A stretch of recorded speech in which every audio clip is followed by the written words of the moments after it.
Vendosja dhe LDK natyrisht ka pozicionin e vetë, qartë që ju se jo gjitha pozita shtetërore mund të takojnë një partije politike, kjo është pozicioni unë. Faleminderit shumë. Ti maksimizojmë përpjekjet. Takimi shkoi në një atmosferë konstruktive dhe dashamirëse. Jemi të përcaktuar që të shmangim zgjedhjet e reja, sepse zgjedhjet e reja nuk do të ishin zgjedhje, por numrin prej 80 deputetësh. Është vështirë që ta paramendojmë një fushatë zgjedhore ku ne i risjellim platformat dhe programet tona me po të njëjtat zotime, kërkojmë sërish votën e të njëjtëve qytetarë për një rezultat që dim që nuk mund të jetë shumë ndryshe. Ne kemi më sfidë natyrisht numrin prej 60 deputetëve për formimin e qeverisë, por definitivisht është sfidë tejet gjigante, ajo që një parti të ketë 80 deputet dhe të mund të zgjedh vetë edhe presidenti. Jo diri shumë mirë që kur edhe më herët dhe kandidati ynë Glauko Njufca zyrtarizuar më pak se 30 orë para mesnatës ndërmjet 5 dhe 6 marsit.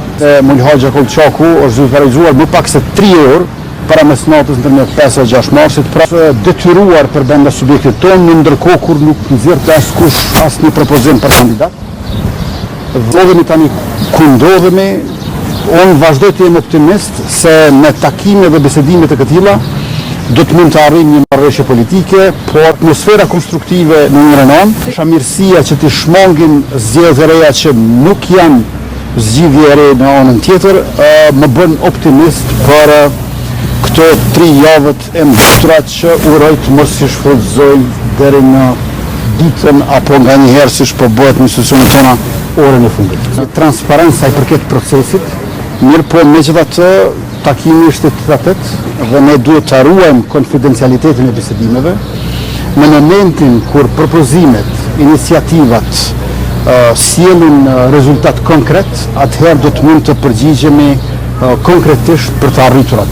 Përderisa jemi në këtë fazë, gjithmonë do t'ju njoftojmë për takimet që bëjmë, mirë po nuk mund të flasim për emrat konkret të cilët nuk kanë rezultuar me një marrëveshje politike, në këtë rast midis vetëvendosjes. Unë vazhdoj të kem qëndrimin e njëjtë, që nëse kemi një emër të përveçëm dhe po synojmë që të jenë veç se 80 apo 81 veta në sallë në këtë legjislaturën e 10, ky do të ishte një rrezik tepër i madh. Vetëm një shumicë prej 84-85 është ajo që do të na bënte komod, 80 deputet që qëndrojnë në sallë, 80-81 nuk është psaku ynë për të ecur përpara, është më shumë se aq.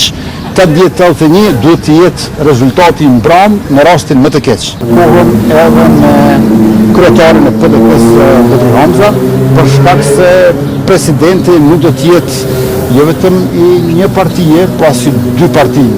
Presidenti është shprehje e unitetit popullit.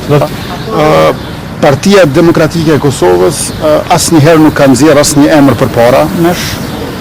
Ajo vetëm ka kërkuar që ne t'i besojmë në mënyrë absolute dhe të verbër, pra absolute që 2 kandidatët të jenë të PDK-s dhe të verbër që të mos na tregojnë emrin paraprakisht. Mua si kryetari i saj kjo bën të pamundur marrëveshjen, prandaj uroj që në komunikimet dhe takimet në vijim me kryetarin e PDK-s kjo të ndryshoj, sepse nuk mund të ketë marrëveshje politike për presidentin e ardhshëm përderisa nuk e thua asnjëherë askujt asnjë emër. Faleminderit.